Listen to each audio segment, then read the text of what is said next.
Well, I'll go ahead and start. Thank you guys for joining us for our Phase 4 Family Parent Night. My name is Larry Lopez. I'm the principal here at Del Mar High School. I can go ahead and introduce everybody who's with us, unless you guys want to take yourselves off mute.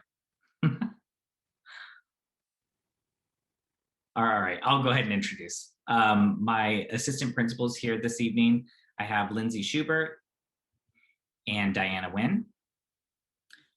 Our counselors that we have, Miss Evelyn Baez and Christy Geist. And our activities director, Miss Courtney Shembry, who's also going to help in facilitating the Q&A. And our amazing community liaison, Blanca Diaz, who's helping us this evening with interpretation. All right. Blanca, did we need to do one more reminder for interpretation, or is there anything that we need to say? Or she's in the back channel, so she's got it going. Okay, perfect. And then just if you guys can keep an eye on the Q&A, I won't be able to see any of that, but all right. So thank you guys. If you did join us for our Phase 3 information night, there's going to be a lot of stuff that's similar but different a little bit. And if this is your first time joining, I'm sure you're going to have a lot of questions. We're going to use the Q&A button to try to answer as many questions as possible. So hopefully we'll be able to cover some of the things that you might be thinking about, but if not, use that button to help so that we can try to troubleshoot and answer all the questions that you guys might have. So just an overview for tonight. We're going to talk a little bit about Phase 4. Students that are coming to campus, going over how students can view schedule, health screening, which is a very important one to go over, and then also just like map of our campus so that students and parents know how students will be accessing our campus. So we started Phase 3, which was in April 12th. So this was primarily for our freshman students and then students within special groups. So like our severely handicapped program came back, and a couple other specific groups. In total, we had about 193 students who returned on a 2-day schedule, Monday, Tuesday, Thursday, Friday. At last week's board meeting, the board approved for a 4-day return to in-person learning starting April 26th. So the whole admin team who has been working tirelessly over the past few weeks, which none of this could be feasible without this team and our amazing teachers, we are moving towards 4 days a week. So on April 26th, we'll be able to welcome students back who have signed up for in-person learning for 4 days a week. So anyone who has signed up already for in-person learning, they are signed up for 4 days a week. If you were on Phase 3 and you were going 2 days a week, you will transition over to a 4-day-a-week schedule. So you'll be coming Monday, Tuesday, Thursday, Friday. I've also linked our website that has all the most up-to-date information on Phase 3, Phase 4.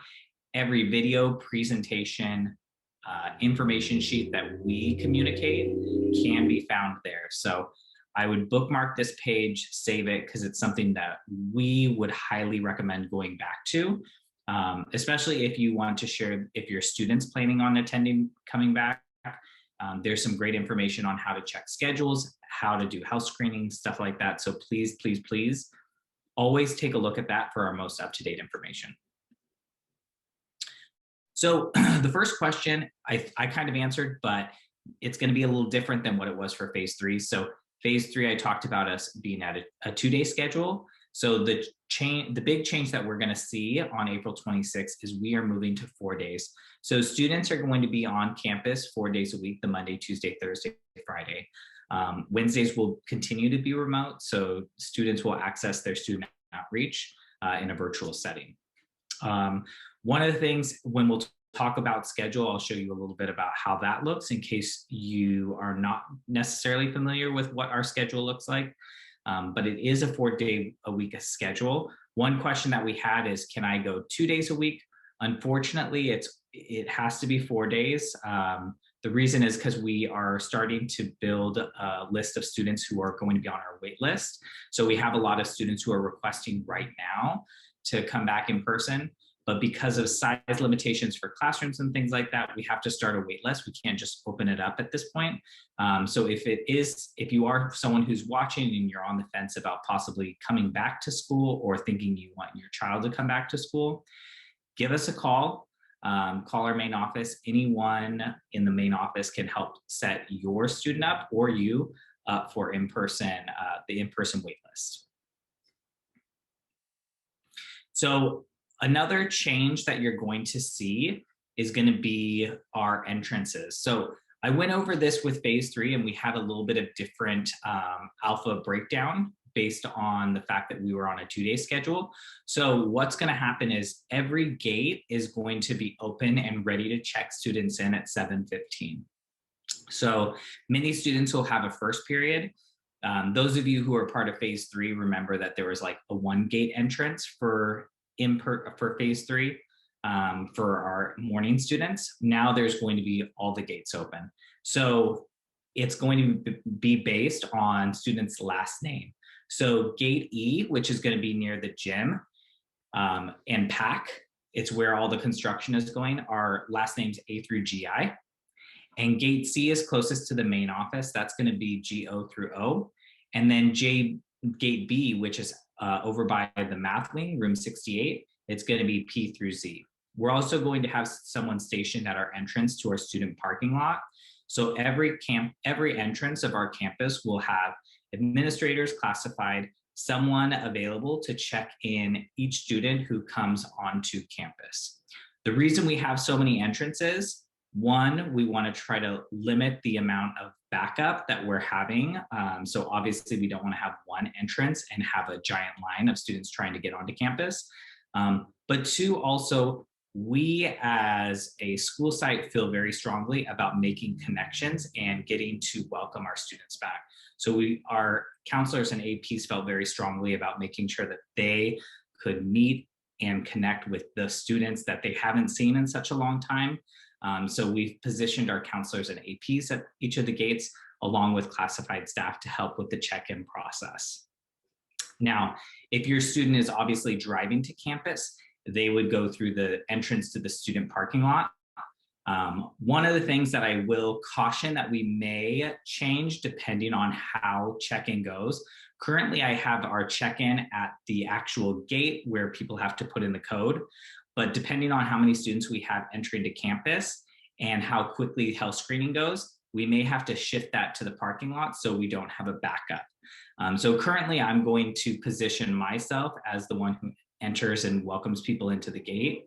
But if we start to have a backup, I may actually check people in further down. You'll see where it says driveway to parking lot. I might actually be more in campus and check students in. So that would be the only thing that could change after our first day of check-in. So I just wanted to warn people that that one entrance for students who are driving onto campus could change, but this is how our entrances will look for Monday morning. One of the notes I made at the bottom is all gates close at 9:15. One of the things we want to try to do is limit the number of students who are entering campus. And so we have a hard close time of 9:15. Now, if something happens or there's someone running late, always contact the office. We can have you enter through the main office. But if there's going to be a dentist appointment or something happens or students are running like 45 minutes, an hour late, we are going to encourage students to take their classes that day at home in a remote setting. Just reason being, we want to try to limit the number of students who are entering through the main office. We don't want to have a flood of students trying to get on campus. So families, if you can make sure that your students are checked in and through the gates before 9:15, class starts at 9. So if we can make sure that they're here early and on time, that would be really helpful in us getting them to their classes and not having a backup in the main office. Larry, can I pause you there? Yep. I just wanted to mention, I see some people with their hands up. If you could put your questions in the Q&A box, that way we can make sure that we get to your question. And then there's a question here. Actually, both of these questions are about bikes and the bike racks. I don't know if you want to go over if people ride their bikes. Yeah, great. So the bike racks have been moved. So we have the bike racks located near the main office. So where you see the purple square that says Gate C, right in front of there is bike racks that students can lock their bikes up at. I will say, just make sure to bring a bike lock for your bike. We do have it enclosed in campus, but just for safety reasons, we do encourage students to actually lock their bike up. It's kind of like PE close. They're safer when they're actually locked up. Okay, I'm going to keep moving on, but if you do have questions about this, we can definitely come back to it. The other thing I wanted to mention for families who are dropping students off, we have a lot of construction going on on our campus. If you've driven by, you've probably have seen that our main office has been taken down and there's work being done on the library. So Delmar Avenue is going to be a place where people drop off. Please try not to park there for a long period of time. We do have one row of parking in the front parking lot, but it is very limited. I would highly encourage having a location drop off for your student and a pickup location. So if I was dropping my student off at maybe gate B, I would probably want to drop closer off to that gate and then maybe have a pickup place that we decide upon so that the student knows where they're being picked up and dropped off every day. We do have some questions in the Q&A, Larry. Yeah, do you want to go back to that slide? Yeah, you might want to. Is there scooter parking or lockers available? I think I know that answer, Bill. Oh, there's not. We don't have our skateboard lockers anymore. The skateboard lockers, so or the scooter right now, ones. Yeah, so the skateboard lockers, unfortunately, the way the construction is going, it's completely enclosed in the work that they're doing, so it's not accessible at this point. We have ordered skateboard lockers, but in the meantime, if students, a lot of students who are currently using their skateboards are usually bringing them to class, or if they need a place to house their skateboards, you can always bring it to the main office and we can find a place there. Or I'll volunteer our College and Career Center as well. Miss Knight is another place that you can bring it. So room 4 or the main office, we'd be happy to hold on to it for you until the end of the day. Those would be the spots. And then as far as lockers go, we aren't issuing lockers at this time, but it might be something that we look into for next year. Can you explain, this question is referring to the 9:15 closure time of the gates, and can you just explain one more time the reasoning behind that, why they can't enter after 9:15? Yeah, so our admin team, we can't be housing the gates the entire time.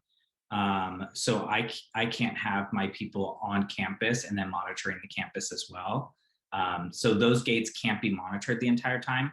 We do have to close them. We do have to move forward with the school day. The 9:15 thing is just to let people know that those gates will be closed. The only access point at that period of time would be the main office.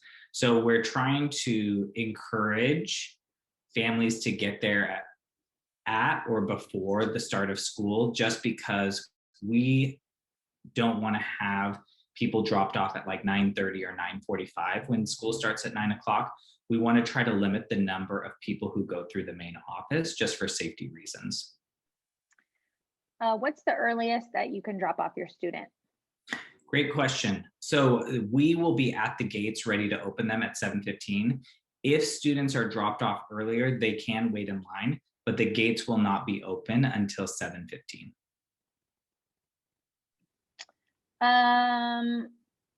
Let's see. Some of these are about schedules, so I don't know if you want to move on and we can address these when we get to schedules, or if you want me to keep going. Yeah, I can talk about schedules really Okay. quick. Miss Wynn and counselors, if I miss anything, please interrupt me. So the counselors have worked on 2 videos as far as how you can access your schedules and see what they look like, both in English and Spanish. We can go ahead and drop this presentation in the chat before this is over, so that you can see, that everyone can have access to this. What students can do is in Aries, you can access your student portal and be able to see your teachers who are on campus and who will be virtual. So in looking at this schedule right here, sorry, everything's messed up, so I'm unable to move some stuff. But in looking at this schedule, you'll see that physics with New Gen for 5th period is going to be in room 74. So being that there's nothing that says virtual next to the teacher's name, you'll know that that teacher is going to be physically on campus, and then that would be the room that you report to. Every student is going to be designated in their Aries account with a 4D, which stands for 4 days. One clarifying question for counselors or Ms. Nguyen, where do families find that, or where in the Aries portal would it say that? Where in the Aries portal would it say the 4D, just so that 4D. they know that they're coming in. Oh, I see. Okay, so from the Aries portal, you would go to student info and then select on campus schedule, and you should see the 4D in that spot. And the step-by-step instructions are included in the videos in English and Spanish, and we can put the links right in the chat right now. Awesome, thank you. Should I keep going, Ms. Shembri, or are there questions? There's quite a few, there's questions in here, so I'm just gonna start asking them, Lair. So if a child is sick, can they stay home and still attend class online? And will that be counted as present? And what if the student has a 504 or an IEP? Yeah, so if anyone is sick, please stay home. Definitely let us know and give us a heads up especially if they're in person. You still will be able to access the class. I think the one of the benefits of the hybrid model right now is that you don't miss instruction. You still can get instruction from being at home. But if you are experiencing COVID-like symptoms, we definitely want to know about it, because even if you're feeling better, it is something we want to be aware of, because you should be going 24 hours without any COVID-like symptoms before returning to campus. And I know with like allergy season coming up and stuff like that, there's a lot of reasons why, but in order for us to be as successful as possible and healthy as possible, we need everyone to do their part. And if someone is not feeling well or experiencing any symptoms, please, please, please stay home. You'll still have the same type of schooling.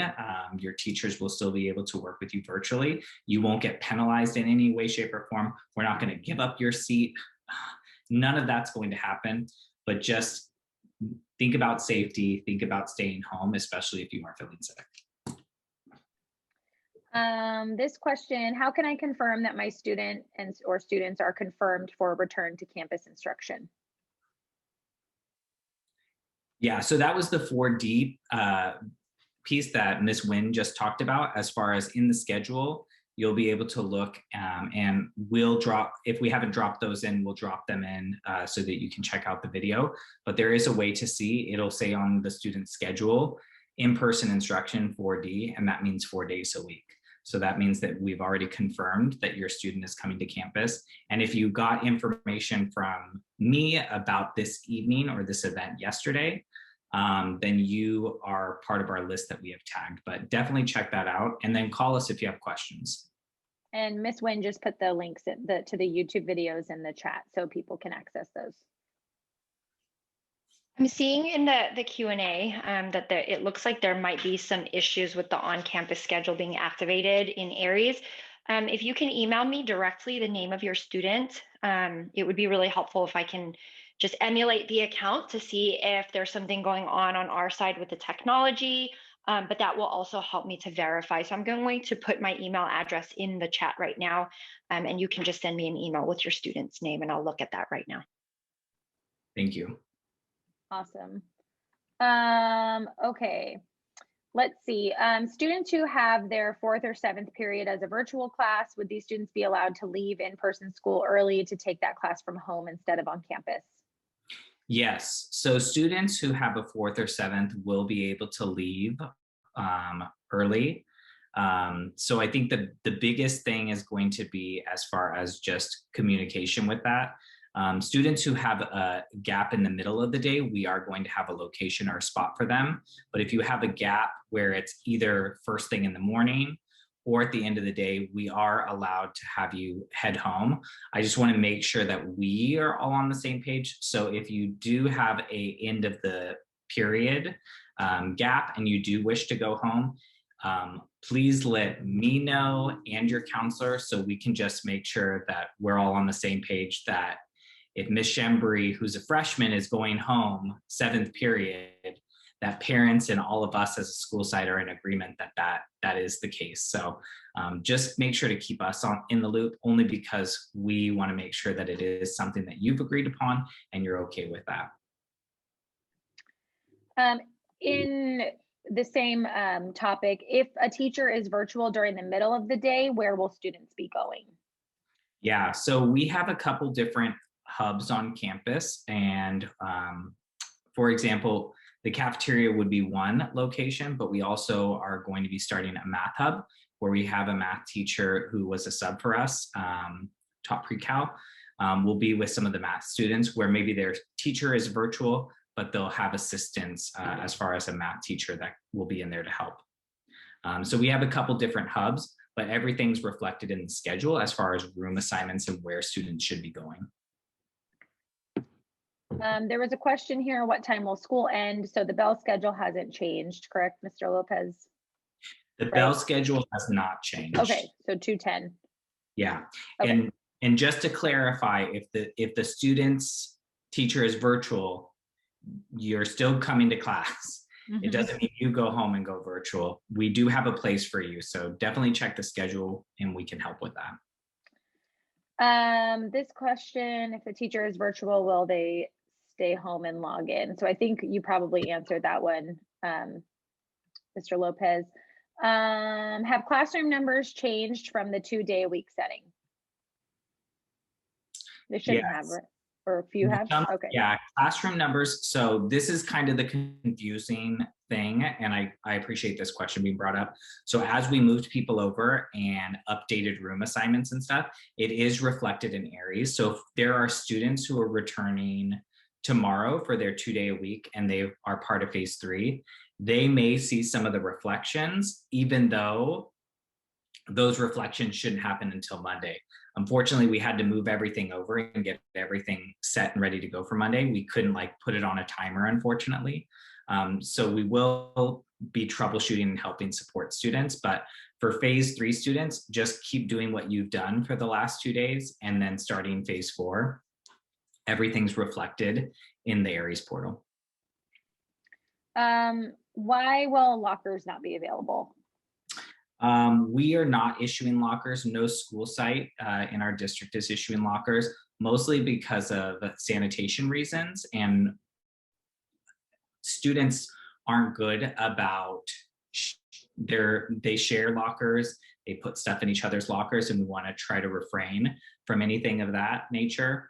Also because we should have students just taking everything with them and not leaving anything on campus. We have a very heavy amount of cleaning that gets done at the end of the evening. And I just want to make sure that everything gets taken home and nothing gets left on campus. So that's the big thing. There's another question here about drop off. So what's the earliest that people can be dropped off for second period? And for second period, we're there at 7:15. So okay.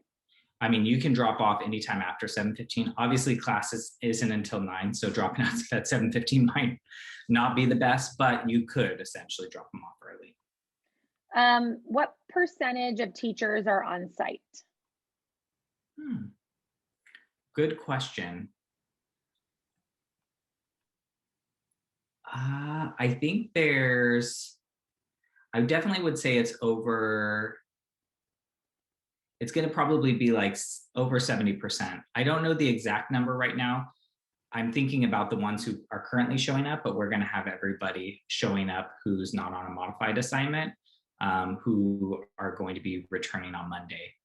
So the majority of staff will be returning on Monday. We do have a few people who are out for different reasons, but it's a small number. I want to say it's 15 or 13 So.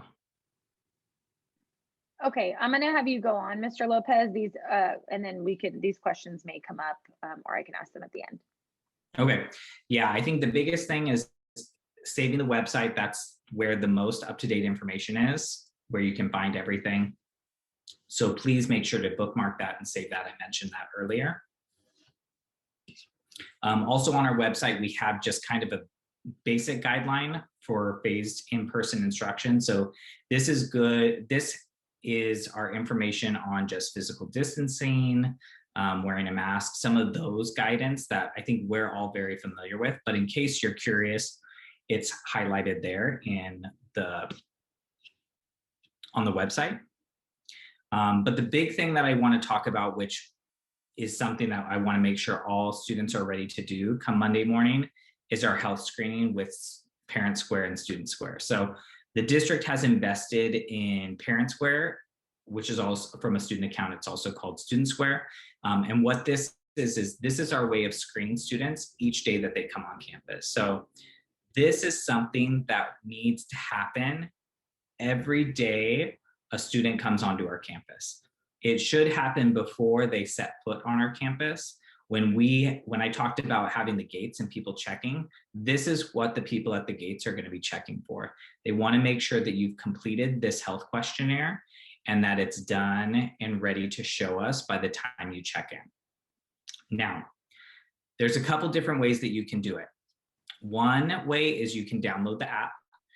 There's a Parent Square and Student Square app. It's super simple. For students, it's even easier because through Student Square, you can actually sign in with your Google account and it links to your school account. So you don't even necessarily have to create an account. It'll automatically link that. One of the things that I sent out in my messaging yesterday was a little QR code so that you can actually use that QR code to start creating an account.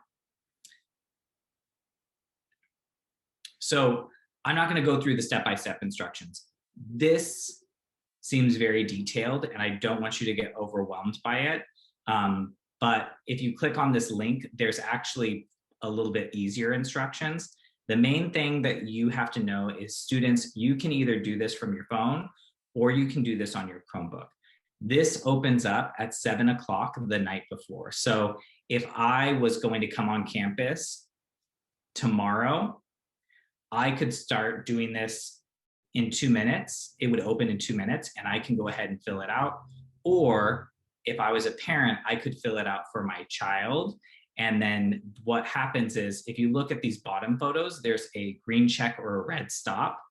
You can send that image with the name and information to your child to show when they check in the gate. So like if your child doesn't have a cell phone, this could be something that's used on the computer that you can easily, we have students who show their computer and show that they've done it. Also students who have their cell phone, but maybe the parent has sent them the actual image, that works. So there's a couple different ways that you can show it, but we want to get people familiar with using Student Square and Parent Square to be able to do their health screening. Oops. Oh, and here's a better photo of the green and the red.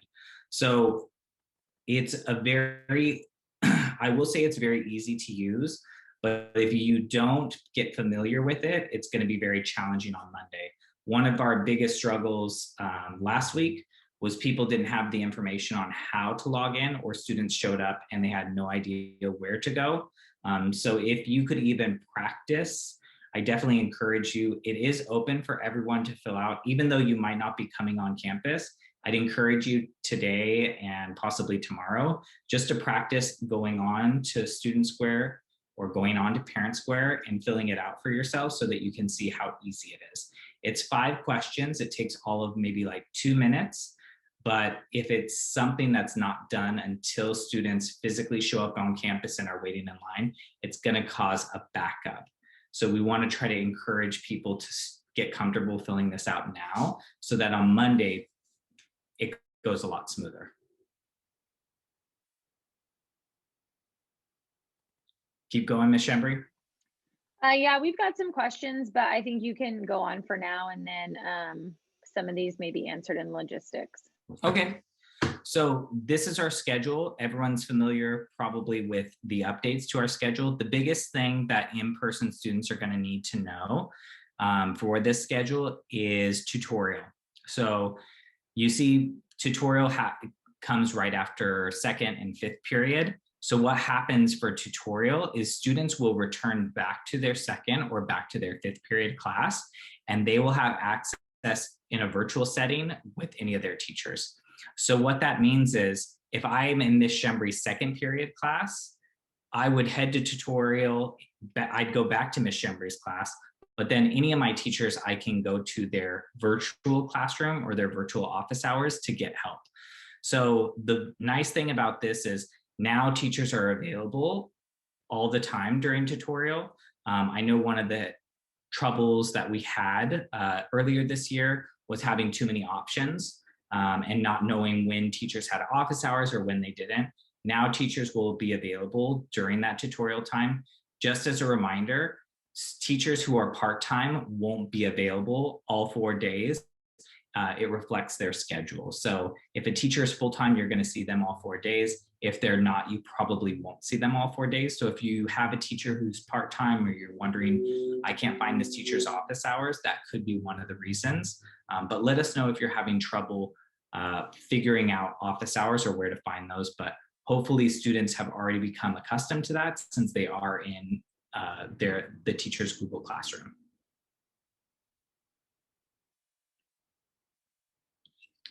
So this is a really big thing that I just want to highly, highly encourage, especially for families that are returning in person, or if you are not and you're still staying remote. Lunch service is free for students.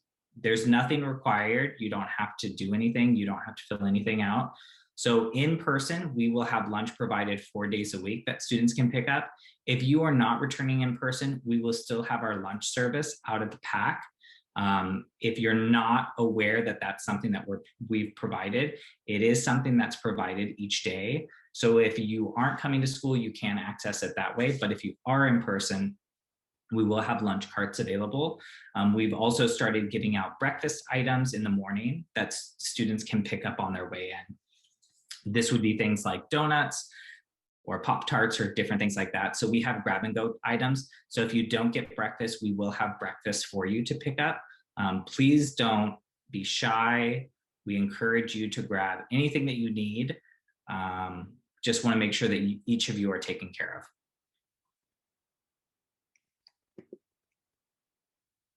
So when we talk about sort of like what to expect in the classroom and just things that you should be prepared for, some of the things that we do as safety precautions, first, we sanitize as soon as you walk into the campus. So as soon as we check you in, there's another staff member there to give you a little bit of hand sanitizer to start the day. Also, we want students sanitizing right when they walk in. Every classroom is equipped with hand sanitizer on the walls, so encourage students should be sanitizing right when they walk in. Also, teachers have wipes that students are going to be using to wipe down their workstation. So students should be expected to wipe down before and after as just sort of a cleaning procedure each day. So every time you go to a class, wipe down and then make sure you wipe down when you leave, just for safety precautions. I know it's going a little out of the way and the room does get clean. We're not saying it doesn't, but since there could be another student sitting in the desk, we just want to make sure everyone's taken care of. Masks are to be worn at all times. So this is a non-negotiable. The masks have to be worn. If a mask breaks, we do have teachers who have masks in their classrooms and can provide you one, but a student is not allowed on campus if they do not have a mask. We have some extras, so we can definitely provide one if you need one, but it should be worn at all times. The only time it shouldn't be worn is when you are eating. So students, please do not be walking around eating. You should be stationary, sitting, because we want to be mindful of people's space when we're eating and just something to be thoughtful of. Masks should be worn over the nose and mouth. If you are unable to comply with our mask rule, you will be removed from in-person learning and put back into virtual learning. The mask thing is a big thing. There's a non-negotiable about this, so that's our stance for masks. Food and drink is to be consumed outside. So if you do bring snacks or you do bring drinks in, please make sure to talk to your teacher about stepping outside to eat or drink. Obviously, people have water bottles and stuff and get thirsty, but just for the safety of others and for yourself, if you do need to bring your mask down to eat or drink, we ask that you do it outside. So remove yourself from the classroom, just let the teacher know and step outside so that you can do that. And then lastly, the campus closes at 2:15. Now I know that there's sports and some sports are going to be practicing and will need to stay on campus, but the campus isn't going to be open for people to hang out or hang around. If you have an appointment with a teacher or you're getting assistance, that's one thing, but it's not going to be sort of a recreational hangout spot. We do need to clear the campus. So everyone's expected to leave at 2:15 unless you have either another obligation where you're meeting with the teacher or you have some sort of sports. Other than that, everyone should clear out. This question just came up, which I think is attached to that, Larry. If students are playing sports, will there be a place for them to change? Yeah, so I know Mr. Castaneda is working with sports on where locations are for students to change. The hard part around all of this is having supervision for those locker rooms and stuff. So I know that he is working with each sport on what that looks like in time frame. So if you haven't heard information on that, reach out to him because I know he's been working with all the coaches and athletes to have a routine for how students can change and get ready for their sports they're participating in. And this is a good question here that I don't know if we mentioned, but if a student starts in person, can they decide to go back to distance learning? Yeah, so if for some reason it's not working out or it's not what you expected, you can always decide to opt out. Just let us know because we will have people on the wait list who want to come back. So if it is something that you wish to opt out of after you started, you're more than welcome to. However, please know that students who want to opt in, our last day is going to be April 30th for putting people on the wait list. We have already started a wait list of people who want to return. So if you want to get your name on that, just call us or email us, let us know. But after April 30th, we're not going to be able to accommodate because we just can't have an influx of students coming on and coming off and trying to set up the rooms and everything like that. So everything's set the way that it is. We do have to have a hard close time. So April 30th is when after April 30th, we can't bring more people back on.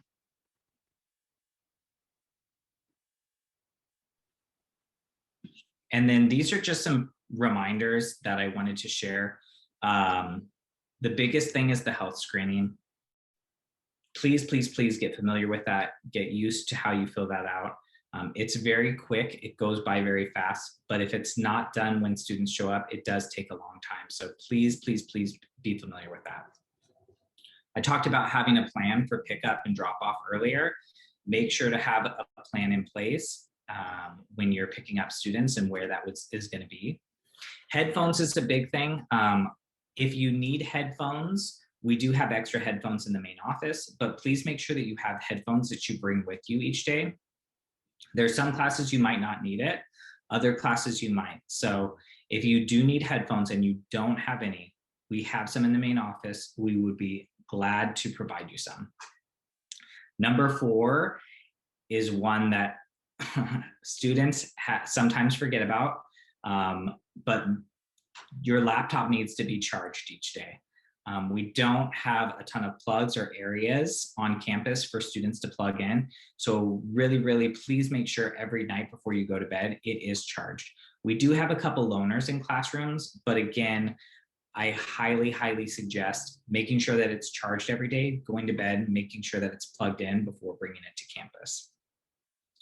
I said about masks already, also maintaining 6 feet distance. We have markings as far as on campus goes where There's only 2 to a table or spots where people can eat. So really be mindful of how we have things marked off. Be mindful of people's distance.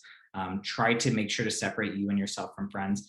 Outside of school, you might be closer, but inside school, we do need you to maintain that distancing of 6 feet. There is a chance that that may update to maybe 4 feet, but for now we are going with our 6 feet guidance. So just be mindful of that, especially when you're eating or walking through the hallways. We really want to make sure that we're maintaining distance at all time. And then bring layers of clothes. Sometimes it gets cold. Obviously, this is a week where weather is really weird, where it's cold and hot and cold and hot. And so it's good to just bring layers of clothes in case the classroom gets cold. Team, did I miss anything, or is there anything that you're thinking about that I need to mention that I might have missed? Larry, can you talk a little bit about the cleaning, what's used to clean the rooms? Yeah, so our custodians, they go in and they do their regular cleaning of wiping down all the desks, as well as the face shields. Sorry, it's like, why can't I The think sneeze guards. Sneeze guards, thank you. I was like, wait, face shields, of the sneeze guards as well. They also have Clorox spray, mist spray that they can and have used.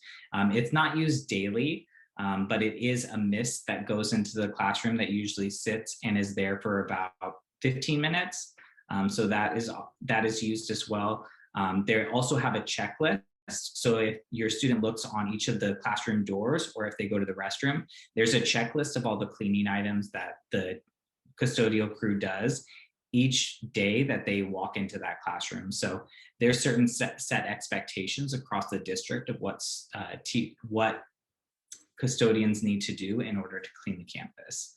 And I think we might have I don't know if those videos are up on the phase 3, phase 4 website, Ms. Shembri, but we could always add those too. Oh, the ones with Charlie? Yeah, showing some of the cleaning procedures and letting people know. Yeah, I can get those posted, yeah. Okay. Will all teachers be virtual? Is another question. No, most teachers are in person. There are some that are virtual. If you're looking at your student schedule and you see virtual, 3 or 4 times, we do have some teachers who are virtual, but not every teacher is virtual.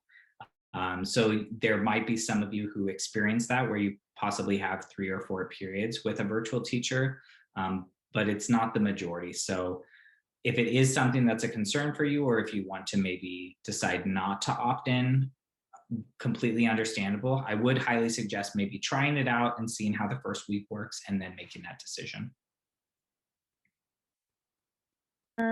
And then there were a couple questions. So just so you know, if you asked your question, Ms. Schubert and I were also typing answers as questions were coming up. So check in there to see if we responded in writing to your question. But there were a couple questions about transportation, Larry. How do students get transportation, and do they have to live within a certain radius of the school in order to qualify, and how do they get it? So email me after this meeting and let me know if you need transportation. We do have transportation. Obviously, it's something that is really just based on needs. So if we have 30 students needing transportation, they'll probably be able to do it in a radius or a block or an area. But right now I only have 1 student who has requested transportation. I know that there's probably going to be more. So if you are interested, or if you are in need, definitely email me and let me know your student's name and the address that you would need to be picked up from. It will need to be within our boundaries. So if you're staying with someone, or if you're living somewhere else, we wouldn't be able to provide transportation. So that would be the only caveat I would say to that. There's a question here about the wait list. How do we know if we're on the wait list, or when they'll be able to go to school? Yeah, so on the schedule, your student, it should say 4D for their in-person instruction. That means that they would be returning in person for 4 days. Yeah, Ms. Nguyen? Actually, I just discovered, because I was emulating some students, that it doesn't say 4D on the student side. It says Monday, Tuesday, Thursday, Friday, which Got is it. even clearer than 4D. It's even better. So that's the good news. So if it does say that, then you know you're in for sure.